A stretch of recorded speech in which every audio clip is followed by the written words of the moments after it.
Amici di Diretta Sport, buon pomeriggio e benvenuti alla prima edizione di Diretta Sport News, striscia di informazione dedicata al mondo dello sport sardo. Quest'oggi la nostra puntata d'esordio, una nuova avventura per la nostra giovane web TV, e a presentarla assieme a me c'è il direttore di direttasport.it, Mauro Farris. Buonasera Mauro, allora spiegaci a tutto tondo di cosa si tratta. Allora, buonasera Roberto, buonasera a tutti quanti. Intanto hai detto direttore, io dico co-direttore perché siamo insieme a fare questa grande avventura, e tu lo sai benissimo, un'avventura che inizia oggi anche dagli studi nuovi di direttasport.it. Allora mi sento di dire punto di arrivo ma anche punto di inizio di una nuova avventura. Era necessario e doveroso aprire un focus sul mondo del dilettantismo, quel mondo che noi andiamo a raccontare praticamente tutti i weekend sui campi impolverati dell'isola. E allora apriamo questo focus, lo faremo 2 volte a settimana, il venerdì e il martedì. Racconteremo il weekend che sta per arrivare, il weekend che è stato, con una doverosa aggiornamento di tutti i risultati che sono venuti sui campi della Sardegna. E allora, come ha giustamente detto Mauro, il nostro focus sarà sullo sport dilettantistico, ma non per questo tralasceremo lo sport professionistico, e proprio dallo sport professionistico partiamo parlando del Cagliari reduce dalla roboante vittoria sul Chievo nel turno pre-pasquale. Gli uomini di Rastelli andranno domenica pomeriggio alle 15 a far visita all'Udinese nella nuova fiammante Dacia Arena, mentre vanno in sovraimpressione le grafiche relative alla classifica e al prossimo turno. Vedete segnalato proprio l'impegno del Cagliari alla Dacia Arena di Udine. Dicevamo, non ci sarà il moldavo Artur Iorita, fermato per un turno dal giudice sportivo, ed è a rischio anche la presenza di João Pedro, che si è fermato a causa di un attacco influenzale nel corso dell'amichevole disputata nel giovedì contro la formazione Primavera. Continuiamo allora con lo sport professionistico, parlando stavolta della Dinamo Sassari. Dunque cambiamo sport. Dinamo, che per il 7° anno consecutivo è riuscita a ottenere un traguardo molto importante, molto prestigioso. Disputerà ancora una volta i playoff scudetto. Nel prossimo turno la formazione allenata da Federico Pasquini cercherà di agganciare in classifica la Sidicas Avellino, che la precede in classifica, sfidando sul suo insidioso campo l'Auxilium Torino. I biancoblù, come detto, sono quarti con 32 punti, e la Sidicas Avellino, come avete visto nella grafica, sarà impegnata a sua volta contro Capodorlando, sconfitta nell'ultimo turno proprio dalla Dinamo Sassari. Dunque sfida incrociata assolutamente interessante. Torniamo al calcio, stavolta per parlare di Lega Pro. L'Olbia, a 3 giornate dal termine del campionato, dopo il deludente pari interno contro la Carrarese, andrà a far visita alla Pistoiese di mister Azzori. Pistoiese che non ha più nulla da chiedere al campionato, ma l'impegno rimane assolutamente ostico per i galluresi, che sono praticamente all'ultima spiaggia per ciò che riguarda la possibilità di conquistare la salvezza diretta senza passare per la lotteria dei play-out. Allora vedete in grafica la situazione relativa alla classifica, con l'Olbia terzultima, e che dunque nel prossimo turno, come detto, andrà a far visita alla Pistoiese. Questo era il quadro della nostra carrellata, lo avete visto, rapidissima, relativa allo sport professionistico. E allora passiamo ora a quello dilettantistico, partendo dalla Serie D. Dunque scendiamo di un gradino rispetto alla Lega Pro, siamo alle porte di un weekend molto intenso. Allora andiamo a vedere quella che è la presentazione del 32esimo turno del campionato di Serie D. A 270 minuti dal termine del campionato il quadro è chiaro. L'Arzachena sogna la promozione diretta in Lega Pro, la Nuorese lotta per i playoff, mentre 2 tra San Teodoro, Muravera e Torres saranno costretti ad abbandonare la 4ª serie nazionale. Nella 32esima giornata del campionato di Serie D, l'Arzachena di mister Giorico cercherà di difendere il primato solitario in classifica dall'assalto di Rieti e Monterosi nel match interno contro l'Avezzano. L'avversario non pare di quelli proibitivi. I marsicani infatti stazionano nella tranquillità del centro classifica e nel match del Biagio Pirina dovranno fare a meno di 2 giocatori importanti come Leto e Pollino, ma l'Avezzano non va preso sotto gamba. Gli uomini di Tortora solo poche settimane fa sono stati in grado di passare sul campo del Rieti Rieti, mentre nell'ultimo turno hanno bloccato sul pari lo Stiamare. Sanna e compagni dal canto loro devono vincere a tutti i costi, anche in previsione degli ultimi due difficilissimi impegni contro Nuorese e Albalonga.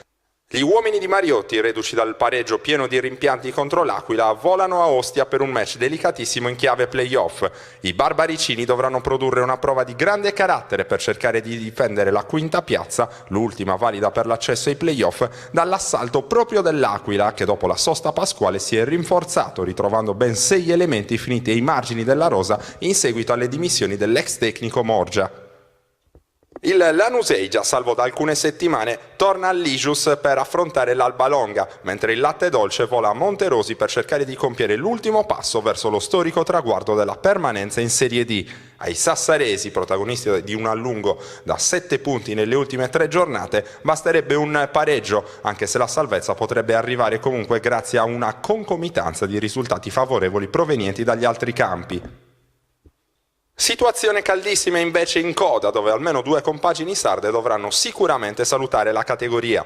Il San Teodoro proverà a difendere con le unghie e con i denti la manciata di punti che la separano da Muravera e Torres e la conseguente possibilità di disputare il play-out con il vantaggio del fattore campo. Il calendario però non è dalla parte dell'11 di Tatti, che domenica pomeriggio sarà di scena sul difficilissimo campo dell'Aquila. Impegno pressoché proibitivo anche per il Muravera del duo Concas-Franco, ancora furioso per l'immeritata sconfitta interna contro il Monterosi, e farà visita al Rieti. Proverà ad approfittarne allora la Torres, che al Vannissanna attende una Flaminia già salva, una ghiotta occasione per i rossoblù che dopo il mezzo passo falso contro il Città di Castello non possono permettersi di lasciare per strada altri punti. Come sempre nella serata di domenica tutti gli highlights e le dichiarazioni dei protagonisti su directasport.it. E allora questo era il quadro relativo alla 32esima giornata del campionato di Serie D. Andiamo a vedere assieme anche quella che è la classifica di questo torneo. Arzachena, come detto in vetta, cerca di difendere la propria posizione dall'assalto di Rieti, Monterosi e di tutte le rivali. Ovviamente per gli appassionati sardi, fari puntati sulla lotta in coda, dove purtroppo almeno 2 compagini isolane saranno costrette a retrocedere. Ed ecco che arriva anche il quadro del prossimo turno, evidenziati ovviamente gli impegni delle squadre sarde, un risultato già certo, ovviamente la vittoria dello Sporting Tressina di Riccardo Zampagna, vittoria per 3-0 a tavolino sul Foligno. Chiudiamo allora il quadro relativo alla Serie D e scendiamo di un altro gradino, parliamo ora di eccellenza regionale. Terminata la regular season, il campionato arriva ora nella sua fase più calda, quella dei playoff. Dopo la retrocessione dello scorso anno, il Castiadas cerca di tornare in Serie D, anche se dovrà partire dall'ultima posizione nella griglia dei playoff. Dovrà cercare di riconquistare quella Serie D persa un anno fa, partendo dalla posizione più difficile nella griglia di partenza dei play-out. Il Castiadas è pronto per la gara dell'anno, che domenica pomeriggio, allo stadio Signora Chiara, lo vedrà opposto ai Calangianos nella semifinale play-off del campionato di eccellenza regionale. Giunti al quarto posto al termine della stagione regolare, con un ritardo di 3 punti rispetto ai giallorossi, Usai e compagni avranno a disposizione un solo risultato per guadagnare la finalissima contro il Budoni, la vittoria. In caso di parità, al termine dei 120 minuti, infatti, a guadagnare l'approdo allo spareggio promozione in programma il 30 aprile sul neutro di Oristano sarebbero i galluresi, meglio piazzati nella classifica finale. Si tratterà di una gara particolare per il tecnico Pierluigi Scotto, che lo scorso 30 ottobre, all'esordio sulla panchina del Castiadas, venne travolto per 4-1 al Signora Chiara da un Calangianos in formato super. Per cercare di ragguantare una Serie D che manca dal 2009, i calangianesi faranno leva sull'apporto del proprio pubblico, che si preannuncia numerosissimo sugli spalti dello storico impianto di Via Campo Sportivo. Dall'altra parte invece il Castiadas si affiderà alla forza di un gruppo che durante la settimana ha finalmente potuto lavorare a ranghi completi. Fari puntati soprattutto sul bomber Antonio Borrozzu, autore di 20 reti in stagione. A lui spetterà il compito di trascinare offensivamente un Castiadas che ha bisogno di una nuova impresa per continuare a inseguire il sogno del ritorno in Serie D. Calcio d'inizio domenica 23 aprile alle 16, dirigerà l'incontro il signor Capai di Cagliari, coadiuvato dagli assistenti Pilleri e Bomboi. Directa Sport sarà come al solito presente con la diretta streaming sulla pagina Facebook. E allora la sfida tra Calangianus e Castiadas è sicuramente la più importante del prossimo weekend per ciò che riguarda l'eccellenza. Diamo però un'occhiata al quadro relativo al termine della stagione regolare proprio del campionato di eccellenza. Come ben sapete, insomma il Tortoli ha conquistato la sua prima storica promozione in Serie D. L'altra posizione valida per l'accesso eventuale in Serie D se lo giocheranno Calangianus, Castiadas e anche il Budoni, che ha già guadagnato l'accesso alla finale. In coda diamo un'occhiata anche ovviamente ai due quadri relativi ai playoff e ai playout. Partiamo proprio dai playoff. Allora, come già detto, la sfida è quella tra Calangianus e Castiadas, con il Calangianus che potrà sfruttare in questa gara secca il vantaggio del fattore campo. C'è un'altra sfida da dentro o fuori in questo weekend ed è quella valida per il tabellone dei playout. L'Orrolese cercherà di difendere la categoria tra le mura amiche nel campo comunale Mariano Leoni, nella sfida contro il La Palma Monte Urpinu. Allora si chiude anche il quadro relativo al campionato di eccellenza. Facciamo anche una piccola fotografia invece al torneo di promozione, in particolare il girone B, arrivato al 27esimo turno. Grande bagarre in zona playoff con l'Ozierese terza in classifica, che cercherà di difendere la propria posizione nel match interno con l'Usinese, una partita questa che vi offriremo in diretta streaming sui nostri schermi. Allora, voltiamo pagina, passiamo ora al basket di Serie B in particolare. Ultimo impegno della regular season per il Sustentu Sestu, che sabato sera attende la visita della Tramarossa Vicenza in un match di cruciale importanza in chiave salvezza. La netta sconfitta nel turno pre-pasquale in casa della Bacche di Piacenza non ha scombussolato più di tanto i piani del Sustentu Sestu, sempre a caccia della salvezza nel suo primo campionato di Serie B. Con una lunghissima lista di assenti composta dai lungodegenti Varrone e Laguzzi, oltre che da Samoggia, Melis, Elie e Pilo, e con alcuni giovani come Vaccaggio e Casura aggregati in extremis alla prima squadra, era pressoché impossibile fare meglio del meno 36 maturato in favore della fortissima compagine emiliana, tra le più autorevoli candidate alla promozione in A2. Per cercare di agguantare il vantaggio del fattore campo nei play-out, dunque i bianco-blu dovranno assolutamente conquistare i 2 punti nell'ultima gara della regular season in programma domani contro la Tramarossa Vicenza. Quella del Palamellano sarà una sorta di sfida spareggio tra due formazioni condannate alla lotteria dei play-out, anche se i veneti, grazie alla vittoria interna della scorsa settimana su Crema, sono riusciti ad avanzare di un gradino, approfittando anche del vantaggio negli scontri diretti con la Vivigas Costa Volpino.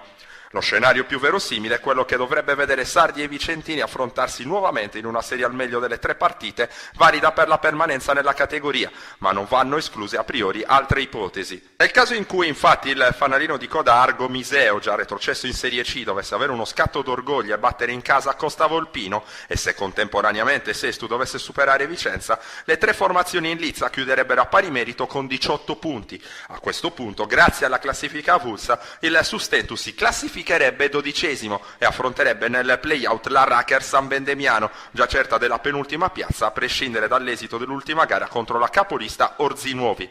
Sabato sera dunque Graviano e soci avranno inevitabilmente un orecchio proteso verso gli altri campi, anche se la condizio sine qua non per l'eventuale bella in casa rimane la stessa: battere la Tramarossa, e per farlo sarà necessario recuperare gli infortunati, a cominciare da Giuliano Samoggia, trascinatore offensivo dei Pirati, recentemente bloccato da un problema al ginocchio. Palla 2 sabato alle 20:30 al Palamellano di Sestu. Gli arbitri designati sono Spinelli di Roma e Cassiano di Fiumicino. Directa Sport trasmetterà la gara in diretta streaming sulla propria pagina Facebook, con collegamento a partire dalle 20:15. E allora anche in questo caso andiamo a dare un'occhiata alla classifica del campionato di Serie B, giunto alla sua ultima giornata. Lo vedete, Sestu evidenziato in rosso, terzultimo, ma i giochi sono tutti da fare. Un'occhiata anche al prossimo turno, in casa contro Vicenza, ma particolare attenzione la merita anche la sfida tra Iseo e Costa Volpino, che andrà sicuramente a determinare molto nelle zone basse della classifica. Parliamo ancora di basket, stavolta di basket di Serie A2 femminile. Dopo la retrocessione della Mercedes Alghero e la tranquilla salvezza conquistata da San Salvatore Seladrus e Virtus Cagliari, l'unica formazione ancora in ballo è il Cus Cagliari di coach Federico Sciascia, impegnato nel play-out contro la Carpedil Salerno. Vediamo il servizio. Il Cus Cagliari chiama a raccolta il proprio pubblico e tutti gli appassionati del capoluogo per la prima sfida della serie Playout contro la Carpedil Salerno. Un anno dopo la retrocessione dalla Serie A1, le universitarie, alle prese con un'annata sofferta caratterizzata da avvicendamenti sia alla guida tecnica che nei vertici societari, cercheranno di assicurarsi la permanenza nella seconda divisione nazionale. Un risultato questo che permetterebbe di programmare il futuro con maggior serenità. Grazie al successo ottenuto nel derby dell'ultima giornata contro la Virtus, Riccardi e compagni potranno godere del vantaggio del fattore campo nella serie al meglio delle 3 partite che decreterà chi, tra Sarde e Campane, potrà restare in A2. Classificatasi ultima nel girone B con un bilancio di sole 3 vittorie in 24 incontri disputati, la Carpedile è formazione tradizionalmente improntata sullo sviluppo del settore giovanile. Basti pensare che nel roster allenato da coach Roberto Russo nessuna giocatrice supera i 21 anni di età. La migliore realizzatrice di squadra è la playmaker classe 1998 Marzia Zolfanelli, che in regular season ha viaggiato a 11 punti di media. Ma le ragazze di Sciascia dovranno prestare attenzione anche al dinamismo di Meschi, ex Lavizzini Parma in A1, e alla fisicità sotto le planche dell'irlandese Sarah Kenny. Il Cus cercherà dunque di imitare le gesta delle cugine del San Salvatore Selargius, che lo scorso anno ottennero la salvezza eliminando in 2 gare proprio la Carpedil, pur rinforzata dall'innesto di una big come Marzia Tagliamento. In una gara che si preannuncia delicatissima sotto l'aspetto emotivo, sarà fondamentale l'esperienza di Riccardi e Bungaite, oltre che l'agonismo delle sarde Niola e Dettori e la brillantezza in regia di Federica Alesiani, tra le più piacevoli sorprese dell'intera stagione di A2. Squadre in campo domenica 23 aprile alle 18 a Saduchessa. La gara sarà arbitrata da Marco Barbiero di Milano e da Lorenzo Bianchi di Rimini. Diretta Sport sarà presente con le proprie telecamere e vi proporrà il match in differita a partire da martedì. E allora diamo un'occhiata assieme anche a quello che è il quadro definitivo del campionato di Serie A2 femminile. Questa è la classifica finale. Il Geas ha concluso al primo posto davanti a Empoli e Orvieto. In coda nella seconda metà della classifica purtroppo tutte le formazioni sarde. Nessun problema per Virtus e San Salvatore, che si sono assicurate la possibilità di disputare anche il prossimo anno il secondo campionato nazionale. Retrocede la Mercedes Alghero e ovviamente un grande in bocca al lupo al Cus Cagliari impegnato nel play-out contro Salerno. Abbiamo anche una grafica relativa al tabellone, dunque l'appuntamento è fissato per le 18 al Palasport di Saduchessa. Parliamo ancora di basket, torniamo al maschile. Serie C Silver giunta all'ultima giornata con i giochi sostanzialmente già fatti, perché l'Esperia Cagliari ha già guadagnato ormai da tempo con larghissimo anticipo l'approdo alla fase nazionale per la promozione in Serie B. La formazione allenata da coach Roberto Fioretto tra l'altro conosce già una delle sue avversarie. Si tratta della Janus Fabriano, che già lo scorso anno fu avversaria del Sustentu Sestu. Giochi fatti praticamente anche in coda con l'Olimpia Cagliari, che si è salvata a spese della Santa Croce Olbia, retrocessa in Serie D. Questo è il quadro dell'ultima giornata. Vediamo poi anche la classifica prima di chiudere il discorso relativo alla Serie C Silver. Un'ultima occhiata, questo è il quadro appunto relativo alla classifica. Chiude la Santa Croce Olbia, già retrocessa in Serie D. I giochi sono già fatti con il Calasetta, che sarà impegnato nell'ultimo turno in casa dell'Olimpia Cagliari. Chiudiamo il quadro relativo al basket e ci spostiamo agli altri sport. Parliamo ora di atletica leggera. Si è svolta infatti nei giorni scorsi a Cagliari la tradizionale festa dell'atletica, un'occasione questa per fare il punto con gli addetti ai lavori. Allora sentiamo il servizio di Mauro Farri. Non è stato un anno, direi, straordinario come gli anni che abbiamo avuto in passato, dove abbiamo vinto tanti titoli italiani, abbiamo indossato maglie azzurre della nazione italiana. È stato un anno normale, un anno di passaggio. Evidentemente Sergio Lai non ama accontentarsi. Il presidente della FIDAL Sardegna, nell'aprire la festa dell'Atletica Sarda 2016, tradizionale appuntamento dell'Immacolata, rinviato lo scorso 8 aprile per via delle concomitanti elezioni degli organismi rappresentativi della FIDAL, ha evidenziato i numeri in crescita, ma non ha posto nessun accento sulla volontà di rallentare una macchina organizzativa che sembra funzionare. Ci sono tanti giovani che stanno crescendo e quindi naturalmente a loro dobbiamo prestare la maggiore attenzione. Però è un anno che abbiamo aumentato i numeri, abbiamo aumentato le società, abbiamo aumentato il numero degli atleti, il numero di tutti i dirigenti, abbiamo aumentato il numero di tutti coloro che amano il nostro mondo.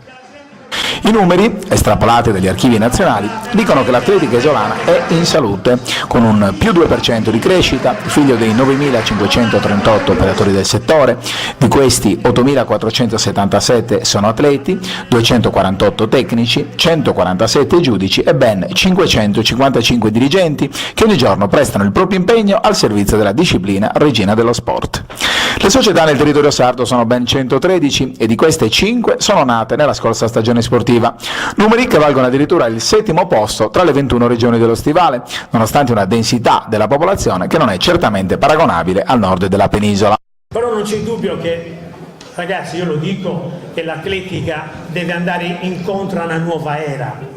Dobbiamo andare incontro a una nuova, dobbiamo recuperare centralità, dobbiamo accettare nuove sfide, lo dobbiamo fare, accettare nuove sfide, dobbiamo entrare nel futuro dei nostri giovani. Rimane dunque tanto da fare per migliorare un movimento che continua a regalare soddisfazioni, come quelle donatici nella stagione sportiva appena messa in soffitta da Claudia Pinna, medaglia d'argento ai campionati italiani assoluti di maratonina e convocata in nazionale per la Coppa Europa 10.000 metri su pista.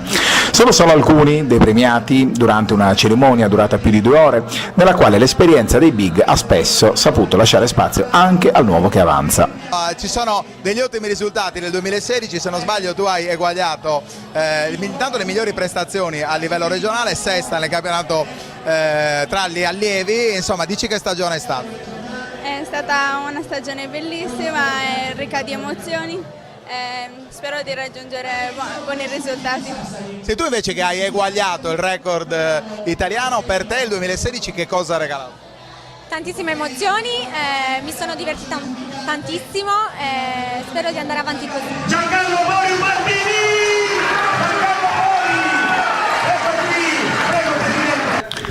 Ubaldini, 80 anni e una vita per l'atletica. Lo storico dirigente dell'Amsicora è stato premiato durante la cerimonia, così come il professor Antonello Baltolu e Silvano Balloi, querce al merito sportivo riconosciute dal CONI. Pilastri di un'atletica leggera che mira ad arrivare sempre più in alto anche attraverso l'aiuto delle istituzioni. Segnaliamo un più 2% nel mondo dell'atletica, sfioriamo i 10.000 tesserati, 5 società nuove, insomma c'è voglia di andare avanti nonostante le difficoltà. Non c'è dubbio, io penso che sia la politica migliore, adesso c'è una grossa opportunità, ci sono i campionati studenteschi, per cui il mondo della scuola è mobilitato, quindi speriamo che questa federazione possa attingere a piene mani da un serbatoio che è la scuola, che secondo me è inesauribile e inestimabile. Voltiamo pagine, parliamo di calcio a 5, si separano le strade del Città di Sesto, neopromosso in Serie A2 e del tecnico umbro Massimiliano Monsignori. Il club del presidente Agus, già a caccia di un sostituto, è inoltre provveduto a confermare i primi 3 tasselli del roster per la prossima stagione. Si tratta di Ruggiu, Nurchi e del brasiliano Wilson. Voltiamo ancora pagina, stavolta parliamo di box. Domenica Elmas si terrà la 10ª edizione del Memorial Loci Monduzzi Rossi. Si tratta delle finali regionali del torneo nazionale riservato alla categoria senior. Le nostre telecamere ci saranno e vi proporranno l'intera serata in differita a partire da martedì. Passiamo ora al calcio giovanile. Nel weekend di Pasqua a Olbia si è svolto il torneo internazionale Acqua San Martino dedicato alla categoria pulcini. Le nostre telecamere c'erano ed ecco il nostro servizio. 4 giorni di festa, sport e amicizia, tra colpi di tacco e tiri all'incrocio. Va in archivio col segno più la 5ª edizione del Trofeo Internazionale di Calcio Acqua San Martino. La kermesse, organizzata sui prati del Geovillage di Olbia dalla SSD Star Sport di Pasquale Cossu, ha ospitato 14 squadre di pulcini classe 2006, 3 tempi da 10 minuti ciascuno, dove a brillare, oltre ai blasoni delle olandesi Twente e Erenven e delle italiane Torino, Lazio, Roma e Cagliari, sono state le compagini di mezza Sardegna. 5 le combattutissime partite di qualificazione, nelle quali si è potuto assistere allo strapotere in attacco del Torino, autore di 36 reti, e alla difesa da Serie A della Lazio, appena una rete subita nella sfortunata semifinale con la Roma. In finale, oltre ai giallorossi, sono finiti gli olandesi del Twente, giunti in Sardegna con ben 19 ragazzini suddivisi in 2 squadre. L'ultimo atto è stato deciso da una prodezza degli Orange all'incrocio, ma ciò che contava era unire alla Pasqua una grande festa di sport e amicizia, con alberghi pieni, genitori in festa e bambini pronti a ricominciare a correre dietro un pallone. Piccolo siparietto curioso a margine del torneo Acqua San Martino: Daniele Conti, storico capitano del Cagliari, è stato tra virgolette costretto a premiare i bimbi della Roma che si sono classificati secondi. Una scena curiosa che ovviamente non ha mancato di divertire tutte le persone presenti. Prima di chiudere questa edizione del nostro giornale, diamo un'occhiata anche a quello che è il palinsesto del weekend di Directa Sport. Si parte allora sabato 22 aprile 20:30, diretta Facebook del match salvezza tra Sustentus Estu e Tramarossa Vicenza, un incontro con un peso specifico davvero molto molto importante, ve ne abbiamo parlato. E poi domenica 23 aprile spazio soprattutto al calcio, si parte alle 16 con il match valido per il campionato di promozione tra Ozierese e Usinese, poi si passa all'eccellenza, Calangianus contro Castiadas alle 18, Cuscagliari contro Carpedil Salerno alle 19, la box con il Memorial Losci Monduzzi